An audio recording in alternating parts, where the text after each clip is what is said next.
Bismillahirrahmanirrahim. Assalamualaikum warahmatullahi wabarakatuh. Pertama-tama marilah kita panjatkan puji syukur kehadirat Allah Subhanahu wa taala yang pada hari ini kita bisa berkumpul dalam acara diseminasi dari calon guru penggerak Ibu Yuli dengan judul menyebarkan pemahaman dan penerapan pengalaman budaya positif di SMK Negeri 2 Lombok. Salawat beserta salam semoga selalu tertumpah ruahkan kepada junjungan kita Nabi Muhammad SAW, kepada keluarganya, sahabatnya, dan kita selaku umatnya. Yang terhormat Ibu Kepala Sekolah SMPN Negeri 2 Lagu, yang terhormat Bapak Ibu Guru beserta staf TU SMK Negeri 2 Lagu, izinkanlah saya dalam hal ini membawakan susunan acara pada kesempatan hari ini. Pertama-tama mari kita buka dengan ucapan basmalah bersama-sama. Bismillahirrahmanirrahim. Untuk selanjutnya kita nanti akan mendengarkan sambutan dari Ibu Kepala Sekolah SMK Negeri 2 Lagu kepada Ibu Haja Atikusnati SPDMM. Kami persilakan.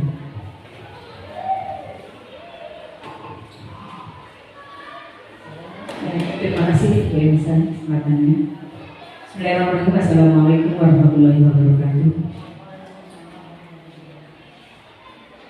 Yang saya hormati Bapak Ibu Guru Staf TU SMK Negeri 2 Lagu dan Ibu Yuli CGP Angkatan 11 ya, yang Ibu banggakan.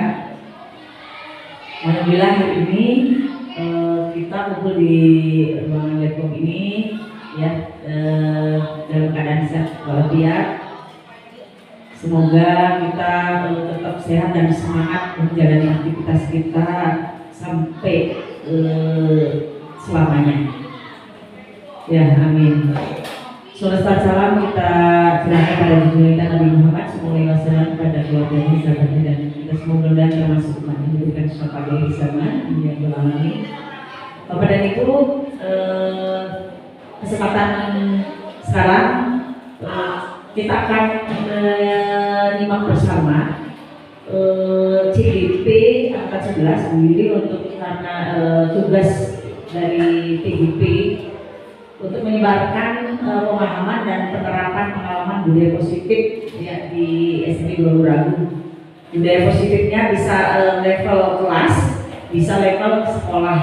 Jadi nanti mungkin ada ide-ide dari CGP, dari Ibu Yuli ya, yang akan diterapkan di sekolah kita dan di kelas pembelajarannya.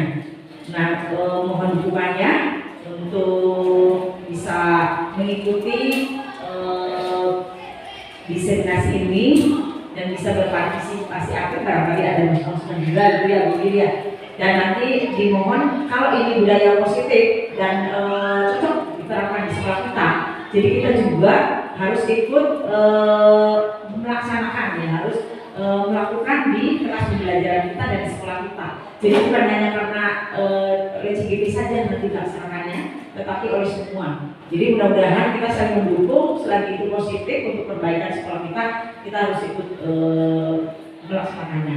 Siap ya? Ya, terima kasih atas perhatiannya.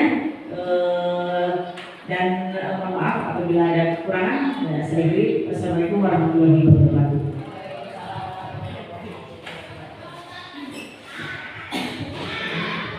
Terima kasih kepada Ibu Kepala Sekolah yang sudah memberikan sambutannya.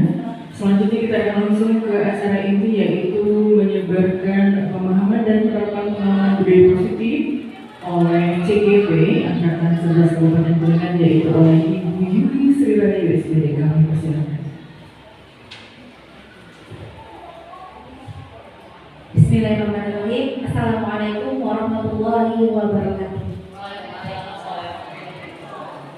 Yang terhormat Ibu Kepala Sekolah SMP 2 Lagu serta Bapak Ibu Guru SMP 2 Lagu yang saya hormati. Alhamdulillah, puji syukur kita berdasar dari Allah Subhanahu wa taala, di mana dengan limpahan rahmat dan karunia-Nya pada hari ini kita masih diberi kesehatan serta masih diberi kesempatan untuk melakukan kewajiban kita sebagai pendidik dalam keadaan sehat luar biasa. Alhamdulillah. Salawat dan salam semoga tercurah limpahkan kepada junjungan Nabi besar kita para sahabatnya, para tabi'in-tabi'atnya, dan semoga kita di yaumil akhir telah mendapatkan syafaat dari beliau. Amin ya rabbal alamin.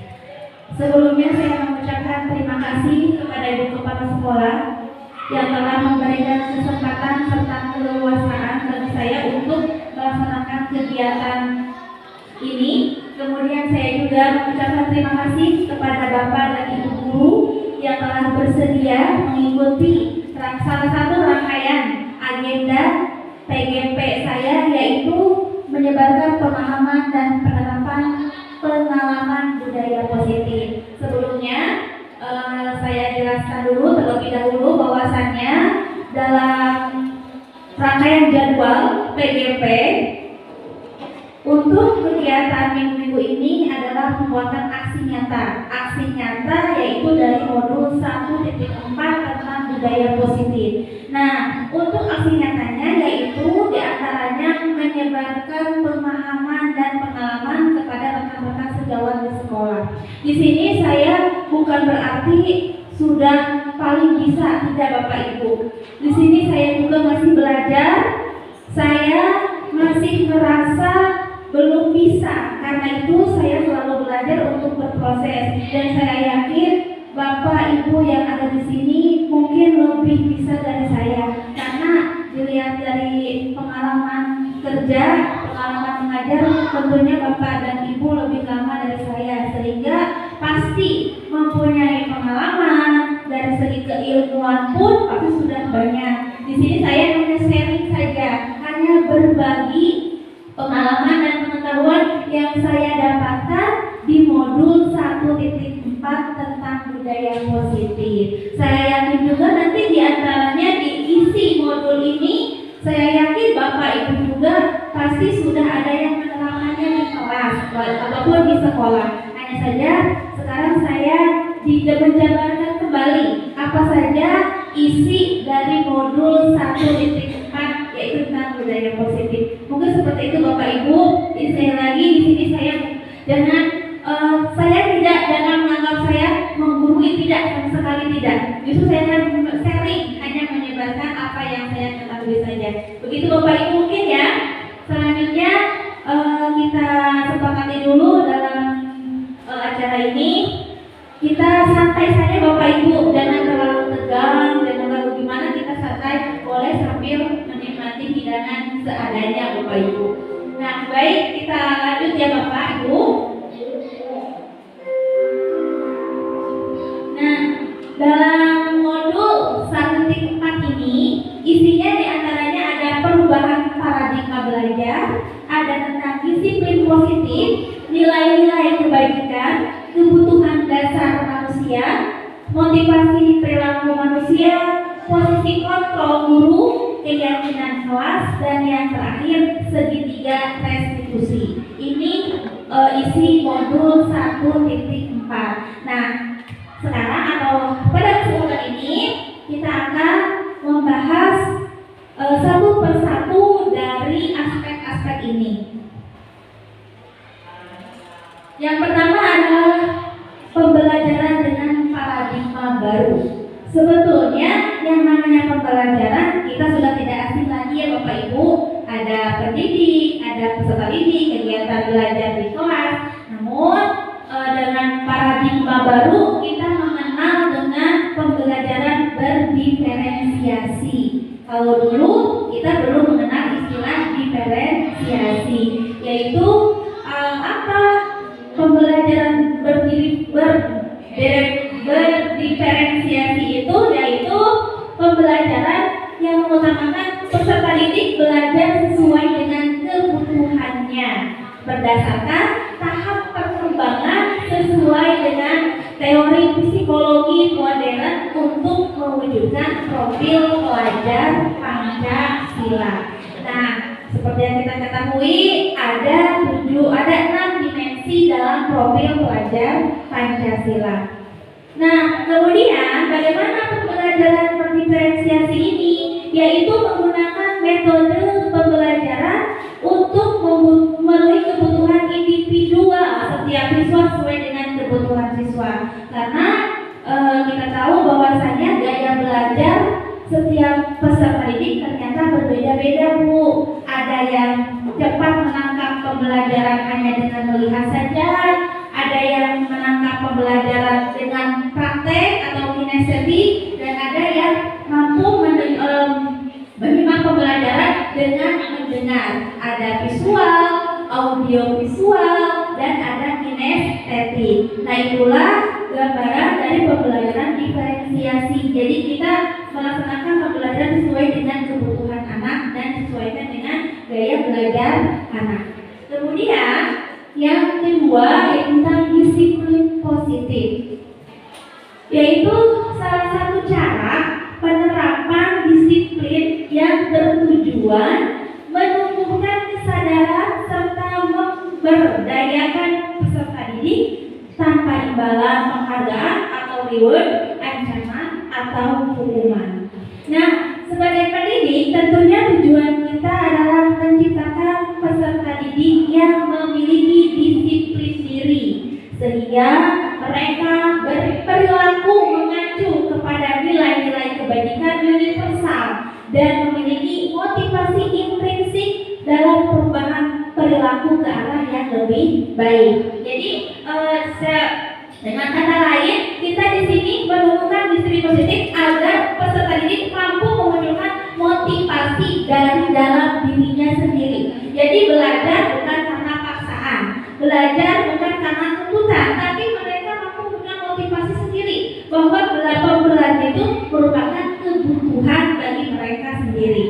Kemudian, apa saja nilai-nilai kebajikan yang ingin diterapkan dari disiplin positif tersebut? Yaitu apa sih nilai kebajikan? Yaitu nilai yang disepakati bersama, lepas dari suku bangsa, agama, bahasa maupun latar belakangnya. Nah, di sini ada contoh nilai kebajikan pada institusi atau organisasi. Yang pertama, pada profil belajar Pancasila. Ini nilai kebajikan yang kita harapkan dari peserta didik.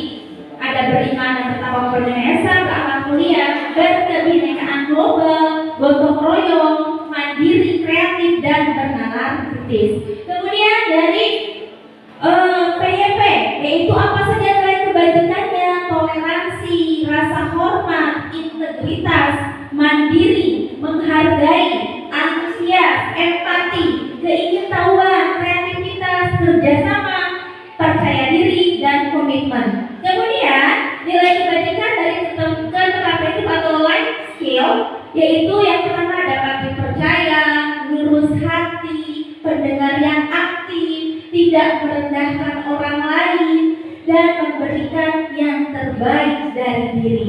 Nah, ini contoh nilai-nilai kebajikan yang diharapkan dari penerapan disiplin positif. Kita mengharapkan bahwasanya murid-murid kita ingin memunculkan motivasi intrinsik, di antaranya seperti ini. Mungkin tidak bisa semuanya, tapi kita bertahap memunculkan motivasi intrinsik dari murid untuk mencapai hal-hal yang ini. Baik, kita lanjut Bapak Ibu. Kemudian ada kebutuhan dasar manusia. Kita sebagai manusia tentunya perlu kebutuhan. Misalnya apa saja? Kita butuh makan, butuh pakaian, butuh teman, ya Bapak Ibu ya. Nah, secara dikelompokkan secara garis besar, kalau kita rangkum, kebutuhan dasar manusia itu ada 5 Bapak Ibu. Yang pertama ada untuk bertahan hidup atau survival. Untuk bertahan hidup tentunya kita butuh makanan, pakaian, tempat tinggal, keamanan, dan kesehatan. Itu kebutuhan manusia yang pertama. Kemudian kebutuhan yang kedua adalah kasih sayang dan rasa diterima. Contohnya apa?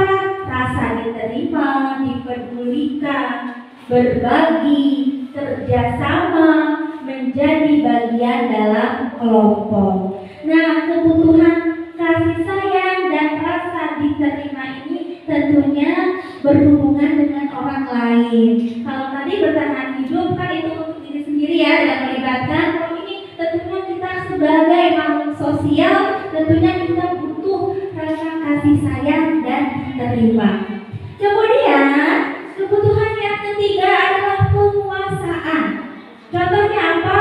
Harga diri, keinginan untuk dianggap, memimpin, berprestasi, dan diakui, didengar. Itu kebutuhan dasar yang ketiga. Kemudian ada kebebasan, mandiri, memiliki pilihan, mencoba hal baru, dan mampu mengendalikan arah dirinya. Dan yang terakhir yaitu kebutuhan kesenangan.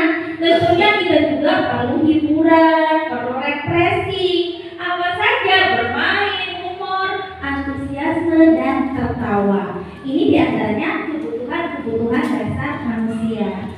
Coba sekarang dari penjelasan ini, betul tidak Bu? Bapak Ibu semua butuh hal-hal yang ini? Butuh ya Bu ya? Kalau tidak ada salah satunya, bisa tidak Bu? Misalnya kita hilangkan kebutuhan kasih sayang. Bisa tidak Bu? Ya, tidak bisa, karena semua kebutuhan ini dianggap penting. Iya betul Bu. Selanjutnya, nah, ada motivasi perilaku manusia. Ada motivasi ekstrinsik, ada motivasi intrinsik. Ekstrinsik itu dari mana datangnya? Berhubungan dengan luar. Kalau intrinsik dari dalam. Yang pertama, untuk menghindari ketidaknyamanan atau hukuman. Tentunya ini dari luar, ekstrinsik. Yang kedua, untuk mendapatkan imbalan atau penghargaan dari orang lain. Nah, yang intrinsik adalah untuk menjadi orang yang mereka inginkan dan menghargai diri sendiri serta nilai-nilai yang mereka percaya. Kemudian, nah sekarang kita ke penanganan apabila ada suatu pelanggaran peraturan. Tentunya akan ada sesuatu yang harus terjadi. Di sini ada hukuman, konsekuensi, dan restitusi. Misalnya ketika kita mengajar di kelas atau di lingkungan sekolah, ada yang membuat kesalahan atau tidak sesuai dengan norma-norma kebajikan, nilai kebajikan, biasanya kita melakukan apa Bapak Ibu? Biasanya kita menghukum ya. Apa sih perbedaan hukuman, konsekuensi, dan restitusi? Mungkin saja kita pernah melakukan salah satu dari ini, tapi kita tidak tahu apakah ini masuk hukuman, apakah ini masuk konsekuensi, ataukah masuk restitusi. Nah, apa sih perbedaan dari ketiga itu? Perbedaannya adalah jika hukuman tidak terencana atau tiba-tiba. Hukuman bersifat satu arah. Hukuman yang diberikan bisa berupa fisik, psikis, murid disakiti oleh suatu perbuatan atau kata-kata. Jadi terjadinya tiba-tiba tanpa direncanakan. Ketika ada kesalahan, kita langsung memberikan tindakan kepada kita tersebut. Kata tiba-tiba berarti itu namanya hukuman. Sedangkan konsekuensi yaitu sudah terencana atau sudah disepakati dan disetujui oleh murid dan guru. Konsekuensi biasanya diberikan berdasarkan suatu data yang umumnya dapat diukur. Misalnya, setelah 3 kali tugasnya tidak diselesaikan pada batas waktu yang diberikan. Nanti kita berikan contoh masing-masing ya Bu ya. Sekarang kita ke restitusi terlebih dahulu. Apa itu restitusi? Proses kolaboratif yang mengajarkan murid untuk mencari solusi untuk masalah mereka dan membantu murid berpikir tentang orang seperti apa yang mereka inginkan dan bagaimana mereka harus memperlakukan orang lain. Baik Bu, mungkin saya coba untuk memberikan contoh hukuman. Misalnya ada seorang siswa yang terlambat masuk kelas. Selanjutnya kita langsung, kamu berdiri depan kelas.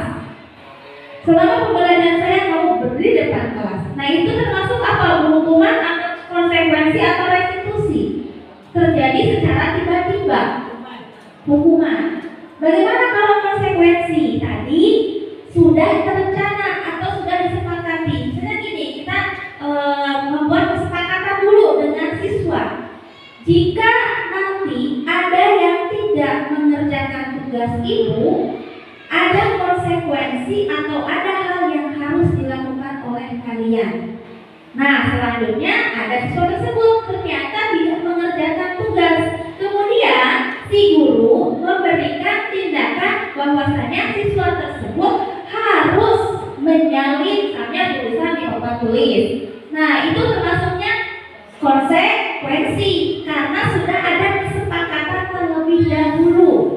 Kemudian restitusi. Nah, kalau restitusi nanti kalau yang ini hukuman dan konsekuensi, si siswa tidak diajak untuk mencarikan solusi.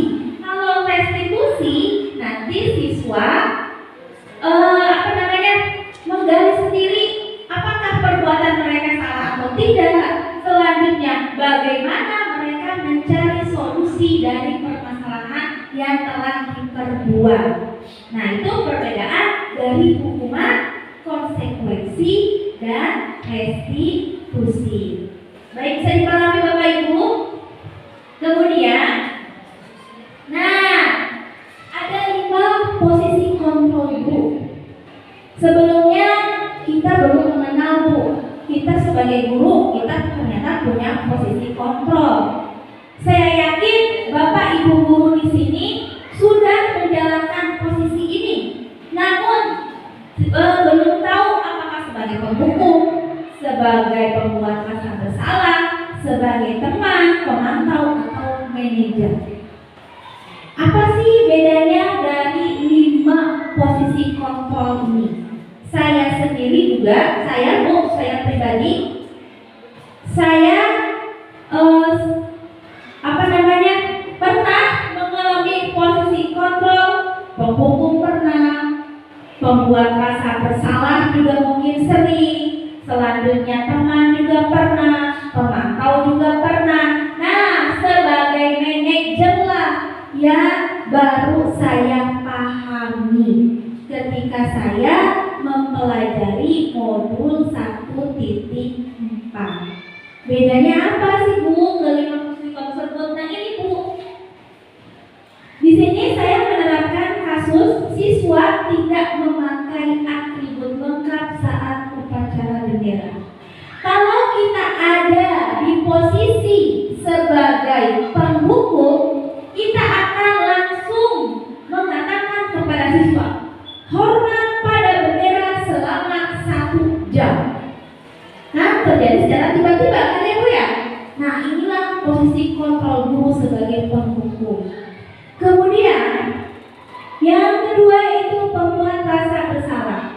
Berapa kali ibu bapak harus memberitahu kamu selalu saja mengecewakan bapak atau ibu. Jadi dengan kita mengatakan seperti itu, siswa otomatis merasa bersalah karena sudah membuat kecewa bapak dan ibu guru. Ini lebih halus ya Bu ya. Kalau yang ini spontan dibandingkan penghukum, pembuat rasa bersalah bahasanya lebih halus. Cuma ada penekanan di sini, ada penekanan kesalahan siswa yang membuat rasa kecewa kepada bapak dan ibu guru.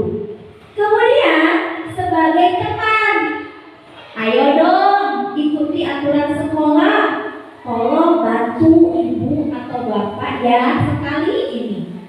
Ya sudah, tidak apa-apa. Lain kali jangan sampai buat seperti ini lagi ya. Nah, ini lebih halus lagi Bu bahasanya, karena kita menganggap peserta didik sebagai teman kita. Jadi ayo dong bantu ibu, bantu bapak, untuk memenuhi peraturan sekolah. Seolah-olah kita mengajak kita sebagai teman dari peserta didik tersebut. Kemudian ada lagi posisi pemantau. Pemantau berarti di sini dari hasil pemantauan Bapak dan Ibu guru. Kamu sudah melanggar peraturan sekolah. Kamu tahu konsekuensinya? Setelah upacara, kamu beli atributnya ke koperasi dan jangan diulangi lagi.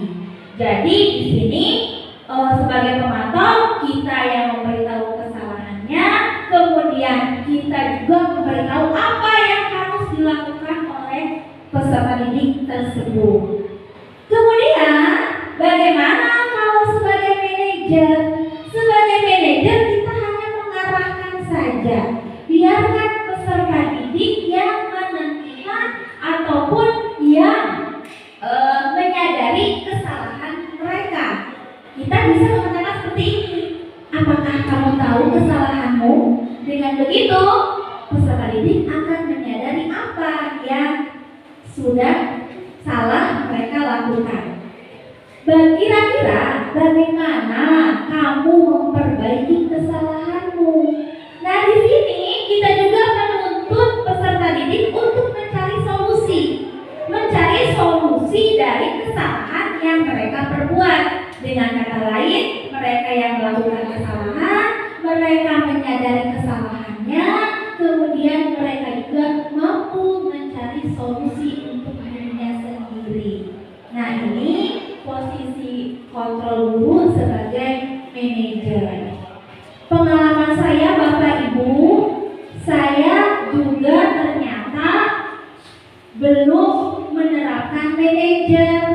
Sekarang karena sudah tahu, sudah belajar, insya Allah ke depannya ketika ada peserta didik yang melakukan kesalahan, kita berusaha sebagai manajer. Kita menuntut peserta didik.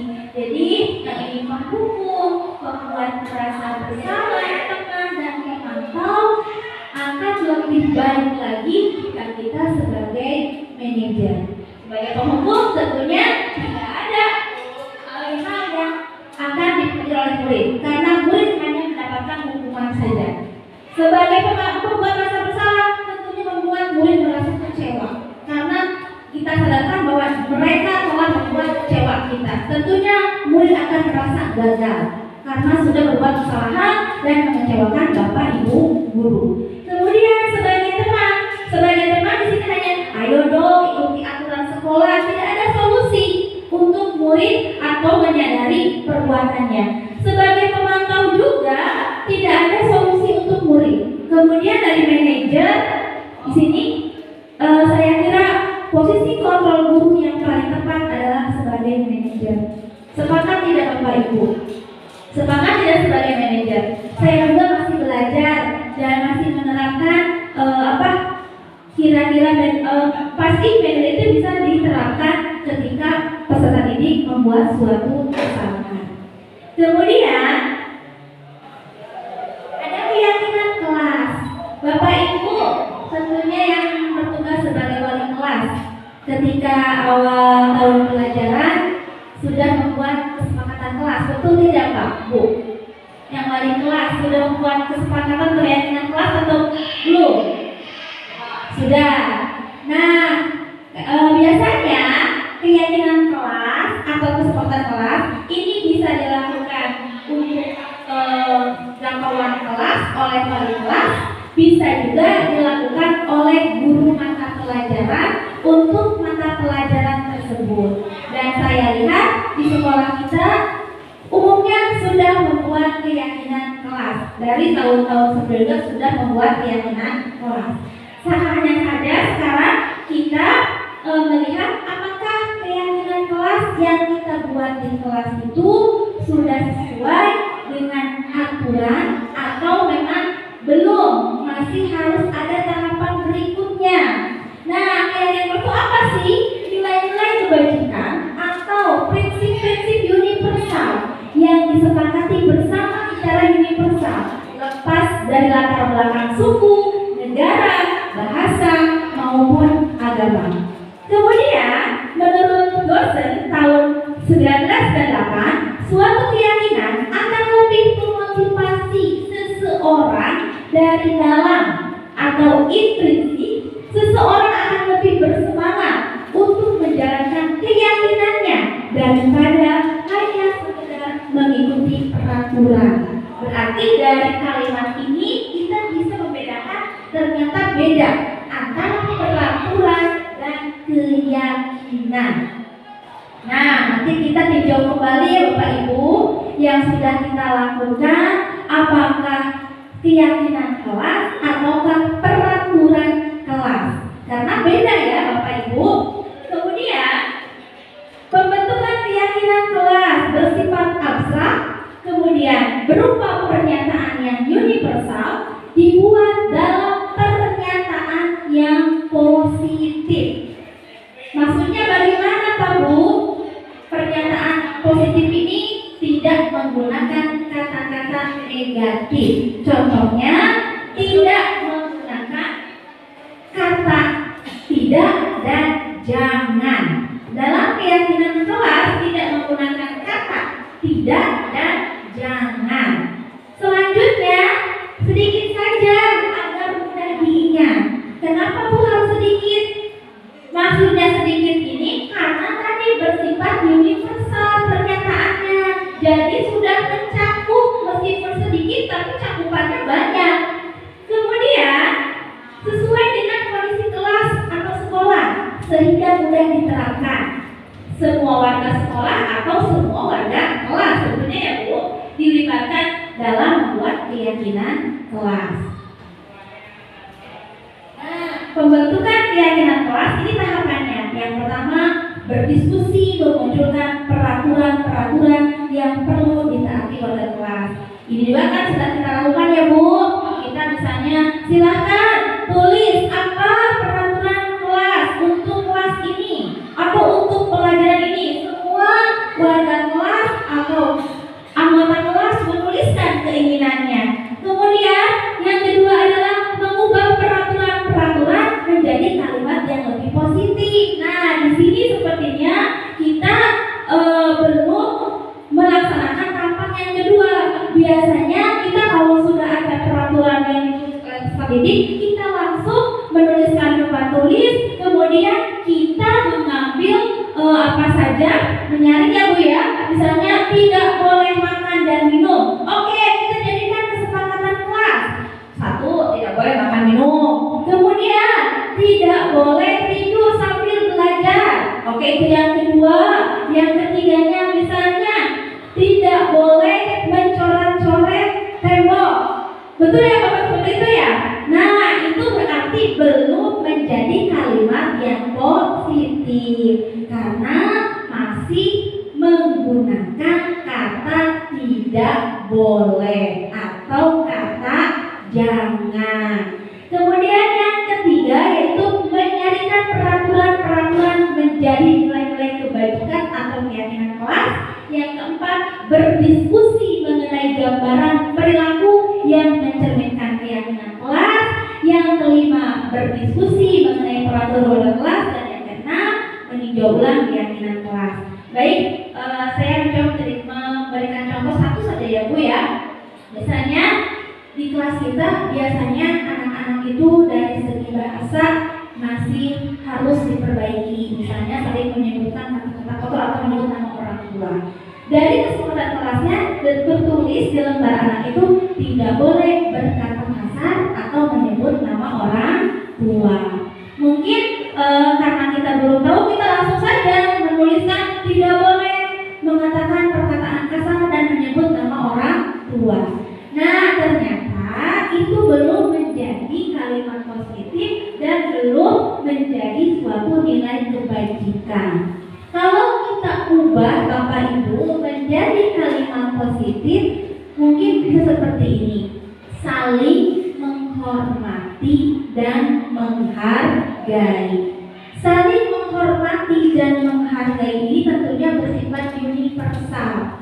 Bukan saja tentang berkata kasar, bukan saja tentang menyebutkan nama orang tua, tapi bisa juga mencakup saling menghargai dengan temannya, tidak boleh mengejek dengan temannya.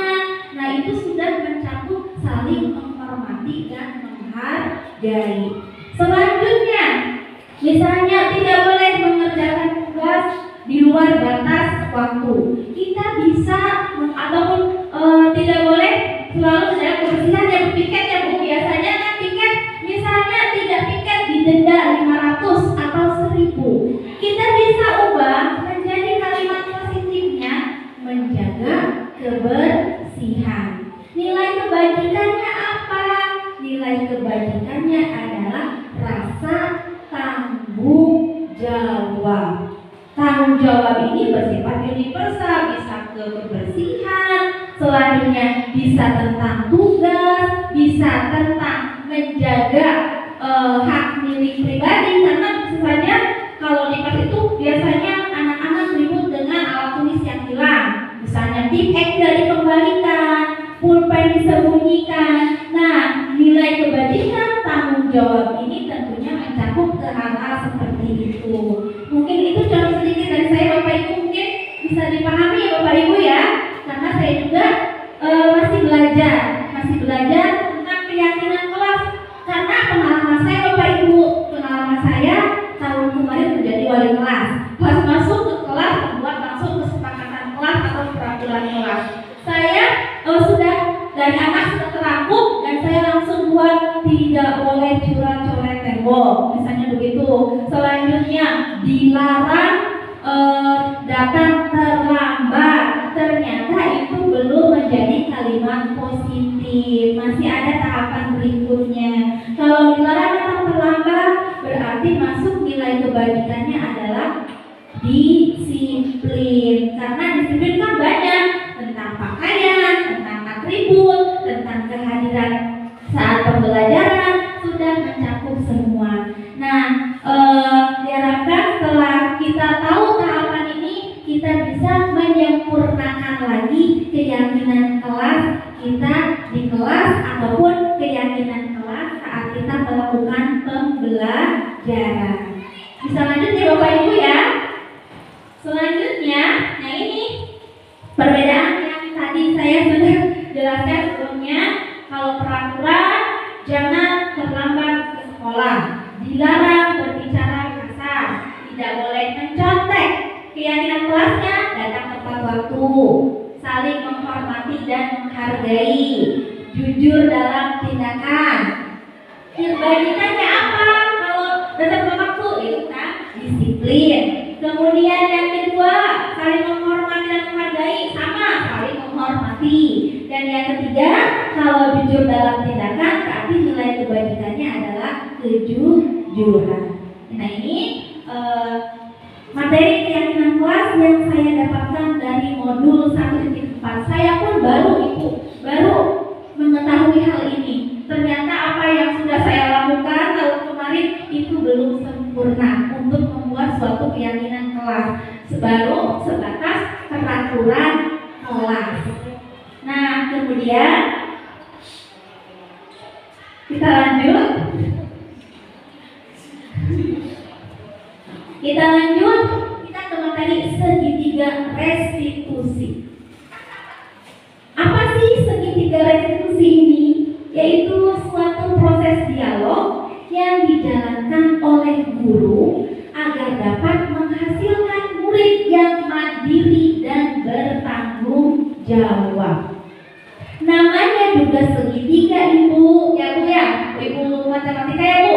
Segitiga berarti ada 3 sisi, yaitu ada 3 tahapan dalam membuat segitiga restitusi. Tahapan yang pertama adalah menstabilkan identitas. Tahapan yang kedua, validasi tindakan yang salah. Dan tahapan yang ketiga adalah menanyakan keyakinan. Nah, inilah tahapan dalam melakukan segitiga restitusi. Pada saat kapan sih kita melakukan segitiga restitusi? Yaitu pada saat ada suatu permasalahan atau ada aturan yang dilanggar oleh peserta didik kalau dalam lingkup sekolah. sebetulnya ini misalnya dari lingkup sekolah bisa diterapkan dimanapun. Apakah semua tahapannya harus dijalankan? Tidak, Bapak Ibu. Kalau misalnya kasusnya tidak terlalu berat, mungkin kita bisa saja tidak sampai tidak mencantumkan semua tindakannya. Tapi apabila kasusnya dirasa, oh ini si anak atau si orang tua harus menemukan solusi sendiri, berarti kita harus menjalankan semua tahapan dari segitiga restitusi ini. Nanti di akhir ini ada video ya yang sudah saya lakukan tentang segitiga restitusi. Nah, yang langkah pertama itu menstabilkan identitas, yaitu berdasarkan prinsip membuat kesalahan adalah bagian dari proses pembelajaran. Jadi kita menyadarkan dulu bahwa sebetulnya ketika kita membuat kesalahan, sebetulnya kita itu berproses melakukan pembelajaran. Jadi kita tidak langsung kamu salah melakukan ini. Kita tidak langsung menjudge orang tersebut sudah melakukan kesalahan. Bahasa apa yang bisa kita gunakan? Yang pertama misalnya berbuat salah itu wajar. Tidak ada manusia yang sempurna. Selanjutnya ibu atau bapak juga pernah melakukan itu. Bapak ibu tidak mau mencari siapa yang salah, tapi ibu atau bapak ingin mencari solusi dari permasalahan ini. Dan yang selanjutnya kamu berhak merasa begitu. Nah, ketika kita mengatakan salah satu kalimat-kalimat ini kepada siswa yang bermasalah, tentunya siswa tersebut tidak merasa gagal. Termagus berbuat salah, urana dilakukan judge atau diberikan kamu sudah salah. Otomatis anak tersebut akan langsung mentalnya akan semakin turun karena sudah salah. Selanjutnya langsung diberi penilaian atau dijudge salah oleh kita. Tapi kita menyadarkan dulu,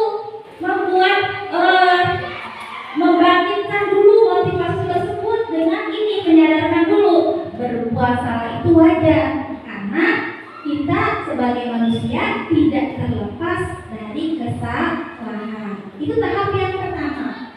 Kemudian tahap berikutnya adalah validasi tindakan yang salah, yaitu apa?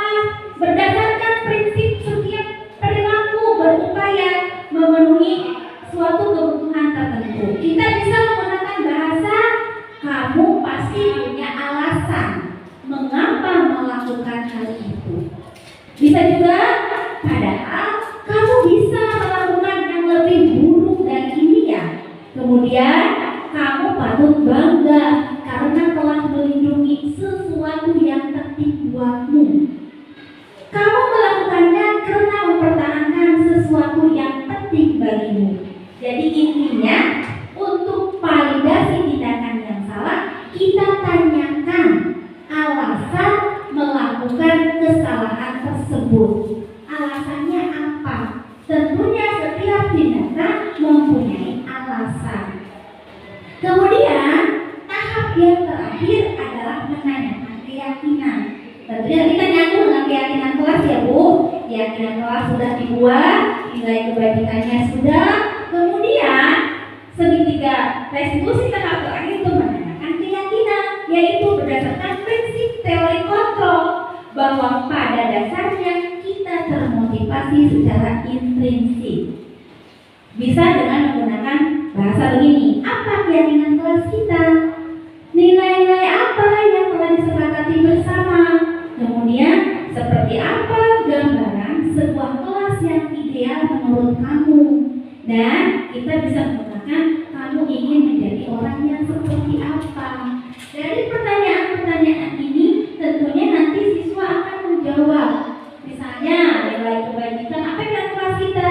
Siswa akan menjawab keyakinan kelas kita ini. Nanti pada akhirnya mereka menyadari bahwasanya yang saya lakukan ternyata tidak sesuai dengan keyakinan kelas kita yang ini. Selanjutnya seperti apa gambaran sebuah kelas yang ideal? Kita akan mendapatkan jawaban dari solusi. Bahwasannya mereka bisa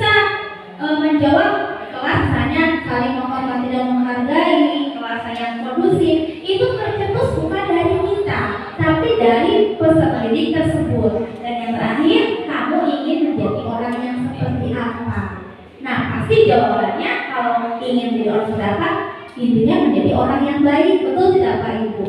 Nah, dengan begitu siswa akan menyadari bahwa tindakan dan jawabannya adalah salah, kemudian mereka juga bisa mencari atau menemukan solusi sendiri dari apa yang mereka lakukan.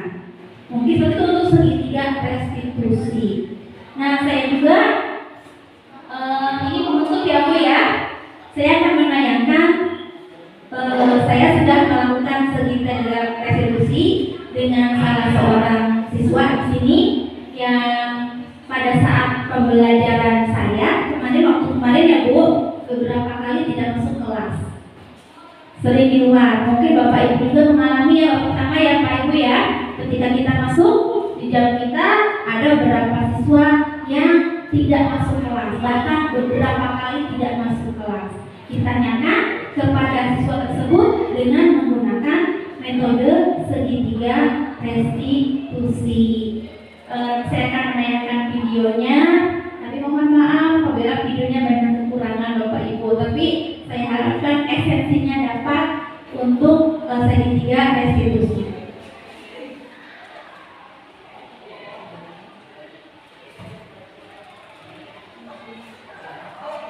Ini Bapak Ibu, saya melakukan segitiga restitusi kepada Ahmad. Di pelajaran saya, di IPA khususnya, Ahmad ini berapa kali tidak masuk kelas. Saya tidak tahu di pelajaran Bapak Ibu ataukah sama, apakah rajin masuk kelas. Ini kelas naik kelas 9 sekarang Bapak Ibu. Waktu di kelas 8, Ahmad ini sering tidak masuk ke kelas. Saya harapkan nanti ketika sudah direstitusi dengan saya, Ahmad bisa memperbaiki dirinya. Alhamdulillah kalau bagus. Ya, ini salah satu videonya Bapak Ibu.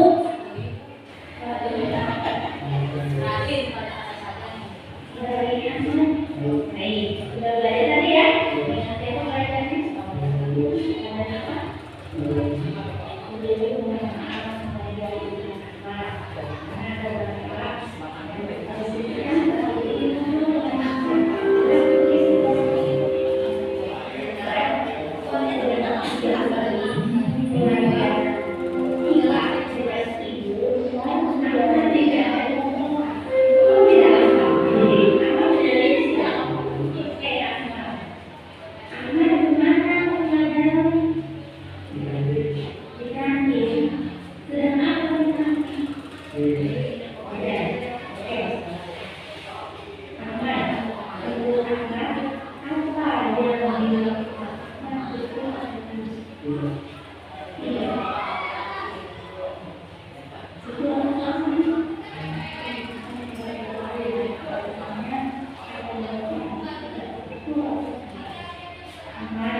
dan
restitusi kepada Ahmad di Bapak Ibu. Semoga setelah direstitusi Ananda Ahmad ada perubahan ke arah yang lebih baik, khususnya di mata pembelajaran apapun selalu ada di kelas.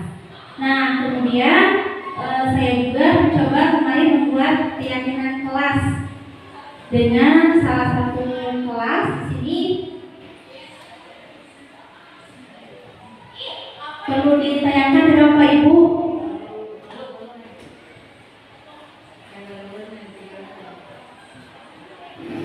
Action.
itu Bapak Ibu, apa yang saya sampaikan, mohon maaf bila banyak kekurangan karena saya juga masih tahap belajar Bapak Ibu.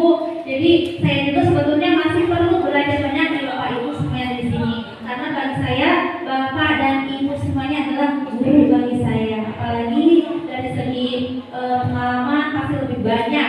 Untuk itu saya masih banyak sekali yang perlu saya pelajari dari Bapak Ibu semua. Terima kasih atas perhatiannya. Mohon maaf atas segala kekurangannya. Saya tutup. Billahi taufiq wal hidayah. Wassalamualaikum warahmatullahi wabarakatuh.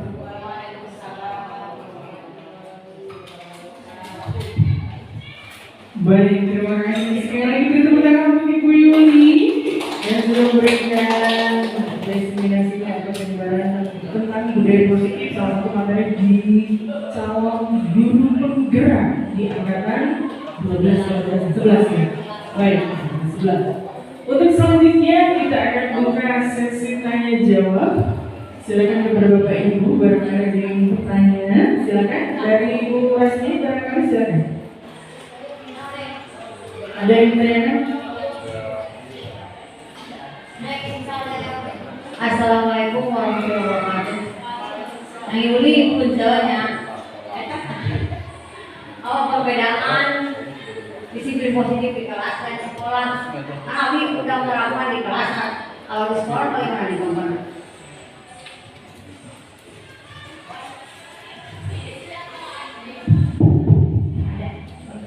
Silakan langsung dijawab oleh Ibu Yuli ya. Apa perbedaannya disiplin positif di kelas dengan di sekolah? Apa bedanya? Silakan. Baik, sebelumnya terima kasih kepada Ibu Oyo yang telah melayangkan pertanyaan dan luar biasa pertanyaannya bagus sekali ya Bu. Di luar nalar saya, maksudnya di luar ini saya ternyata Bu Oyo menanyakan hal yang ini. Perbedaan disiplin positif di kelas dan di sekolah. Menurut saya, mohon maaf Ibu saya, menurut saya pada intinya sama saja. Disiplin positif itu kan berarti perbuatan-perbuatan yang baik yang menunjukkan untuk menumbuhkan perbuatan yang positif ya Bu ya. Apabila diterapkan di kelas berarti lingkupnya kelas dengan membuat keyakinan kelas lingkup di kelas. Kalau disiplin positif di sekolah sebetulnya sama saja Bapak Ibu dengan saling menghormati dan menghargai, tanggung jawab, selanjutnya saling bergotong royong, hanya diterapkan di lingkup yang lebih besar, yaitu lingkup sekolah. Misalnya saling menghormati dan menghargai kalau di kelas mungkin hanya dengan teman, dengan guru, tapi kalau lingkup sekolah bisa dengan teman lintas kelas, bisa dengan bapak ibu guru yang lain, bisa dengan semua warga yang ada di sekolah. Itu pendapat saya Bapak dan Ibu. Tadi untuk segi 3 restitusi kan termasuk budaya positif ya Bu. Itu bisa diterapkan di kelas maupun di sekolah. Untuk tahapannya sama saja. Tapi tadi saya sebutkan tergantung permasalahannya. Kita bisa menggunakan 3 tahapan sekaligus, dan kalau masalahnya tidak terlalu berat, kita juga tidak apa-apa, hanya menggunakan 2 tahapan saja. Asal solusinya sudah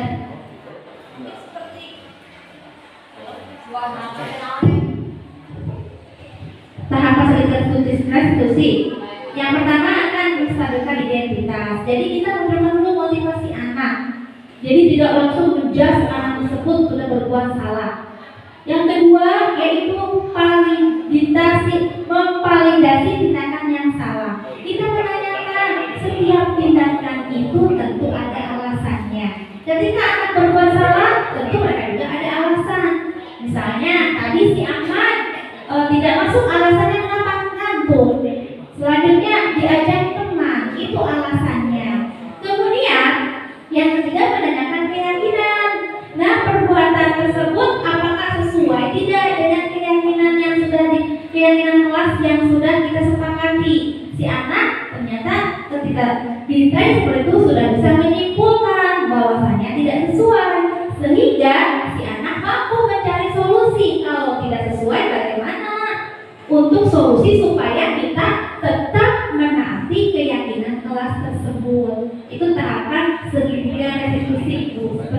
Bagaimana Bu Oyo? Terima kasih. Ada lagi barangkali Bapak dan Ibu?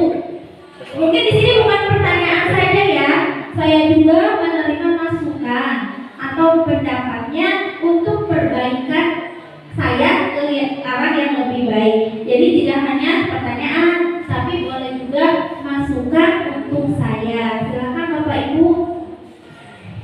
Ya, silakan Bapak Ibu, barangkali ada penambahan atau dari Pak Kurikulum, Pak Dedan, ada pertanyaan atau mau menambahkan, silakan.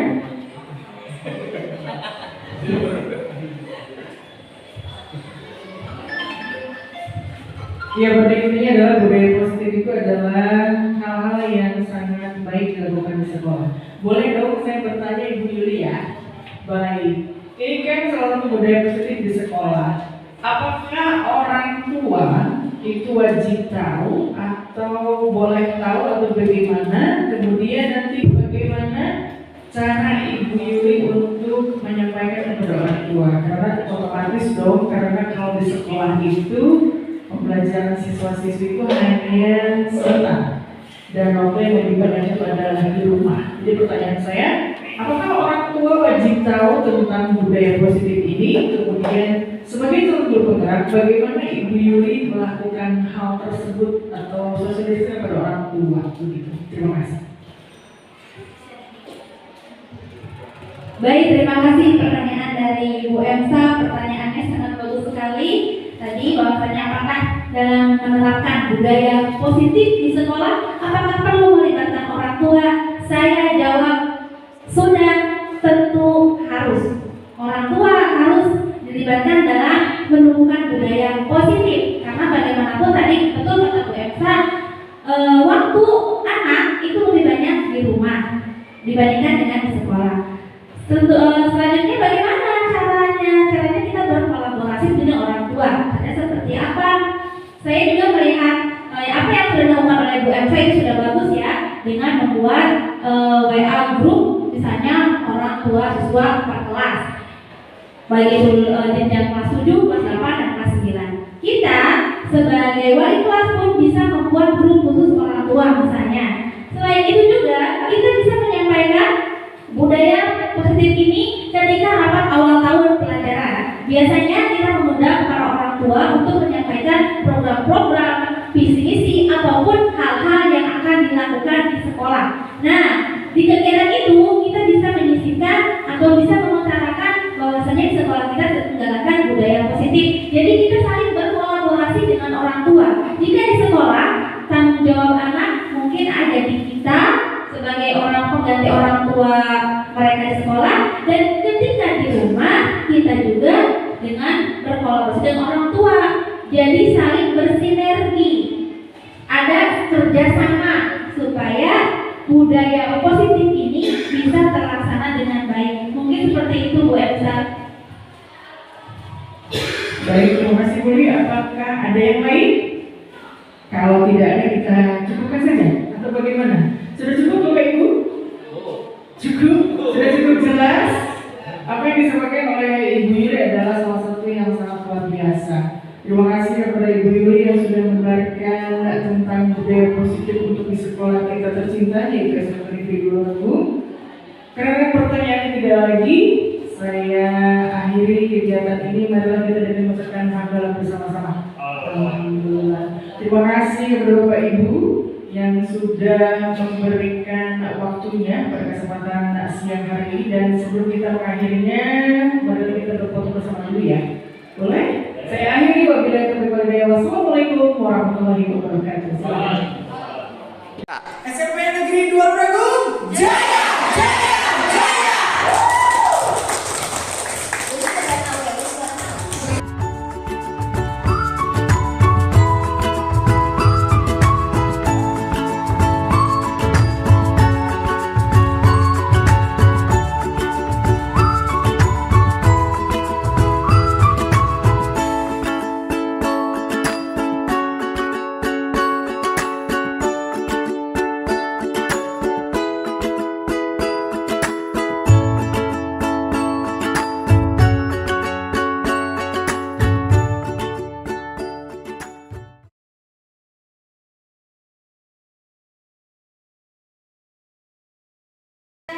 Bismillahirrahmanirrahim. Assalamualaikum warahmatullahi wabarakatuh.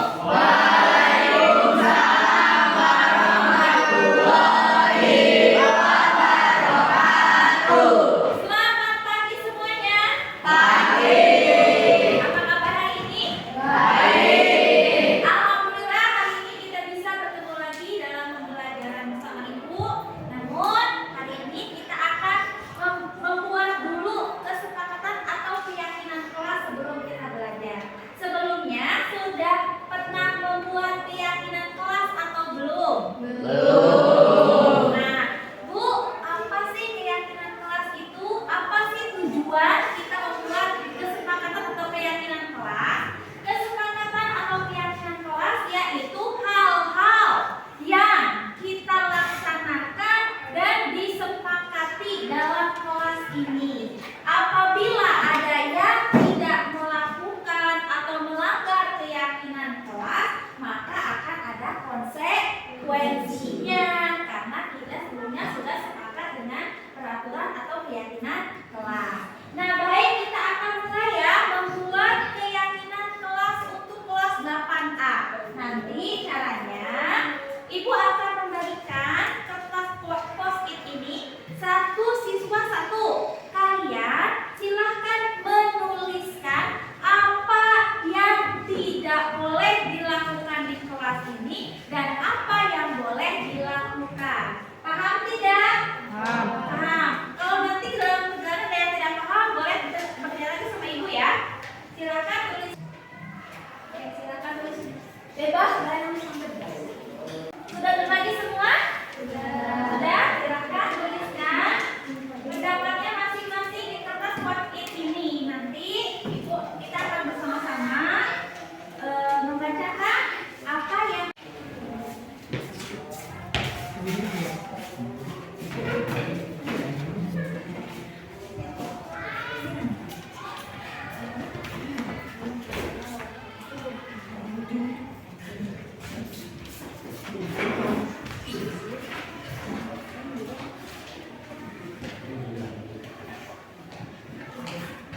sudah semua?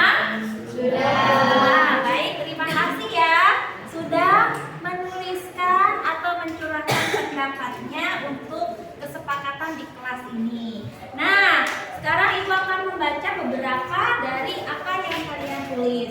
Di sini rata-rata semuanya yang pertama itu menuliskan yang tidak boleh dilakukan di kelas. Misalnya yang pertama, tidak mencoret-coret meja atau kursi, tidak boleh membawa HP, tidak boleh membuli teman sendiri, tidak bisa jorok. Yang boleh dilakukan di kelas adalah belajar. Tidak boleh berisik saat pelajaran, tidak boleh keluar kelas pas jam pelajaran, jangan tidur di kelas, tidak boleh bercanda. Apa yang sudah kalian tuangkan. Nah, ini sudah betul, tapi dalam keyakinan kelas ini, kata-kata ini kita akan membuatnya dalam kalimat positif. Yang namanya kalimat positif berarti tidak menggunakan kata tidak dan tidak menggunakan kata jangan. Dengan tidak merubah isinya. Misalnya begini, misalnya tidak boleh membuli teman sendiri. Berarti kita ubah tuh kalimat positif. Apa coba ada yang bisa? Ada yang bisa tidak? Saling menghormati dan menghargai kepada sesama. Sama tidak artinya dengan ini? Sama tidak? Oke, kita tulis ya. Menyebutkan nama orang tua, tidak boleh mengejek kedua orang tua, bahkan tidak boleh mengejek guru. Berarti kita ubah ya menjadi apa tadi? Saling menghormati dan menghargai. Di sini sudah tercantum ya, tidak boleh berkata kasar pun sudah tercantum di sini. Yang kedua ada lagi, tidak boleh mencoret-coret meja atau kursi. Kira-kira kita ubah jadi kalimat positifnya apa? Coba, kalau yang namanya coret-coretan kotor atau bersih? Berarti kita harus menjaga apa? Menjaga kebersihan. Menjaga kebersihan. Baik dalam kelas ataupun di luar kelas. Ada lagi, tidak boleh keluar saat jam pelajaran. Tidak boleh ngecot. Berarti kita harus apa? Menaati peraturan. Atau kata lainnya apa?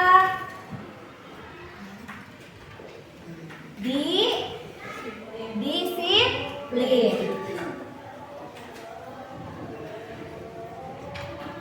Tidak boleh mencontek. Ayo, kalau ada tugas, kalau ada ulangan, kita ubah jadi kalimat positifnya apa? Kalau kita punya tugas, berarti kita harus diapakan? Dikerjakan sendiri. Kalau memang lagi ulangan ya, kecuali kalau ada tugas kelompok, boleh berkolaborasi. Tapi kalau ulangan, mencontek itu baik atau tidak? Berarti harus dikerjakan oleh siapa? Oleh sendiri. Jadi kita harus apa? Bertanggung jawab. Bertanggung jawab.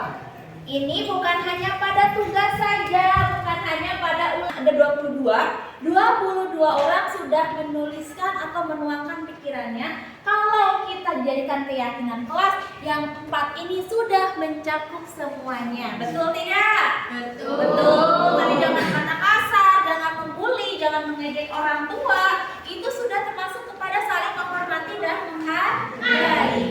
Kemudian jangan mencoret-coret tembok, jangan mencoret-coret meja, jangan mencoret-coret kursi. Berarti kita harus menjaga kebersihan. Selanjutnya tadi jangan mencontek ketika sedang ulangan. Berarti kita ini ya, jangan keluar saat pelajaran. Berarti kita harus berdisiplin. Oke? Disepakati atau tidak keyakinan kelas kita hari ini? Sepakat. Oke, ada berapa? Ada 4 ya. Boleh Ibu minta tolong pada siapa yang akan membacakan kembali keyakinan kelasnya? Siapa yang berani membacakan? Yang bersedia, Ayesa, silakan. Apa keyakinan kelas kita yang sudah kita sepakati hari ini? Saling menghormati dan menghargai. Boleh. Yang kedua? Menjaga kebersihan, menaati peraturan atau disiplin, dan bertanggung jawab. Oke. Semua sepakat? Sepakat. Kalau sudah sepakat berarti semua harus menjalankan keyakinan kelas ini.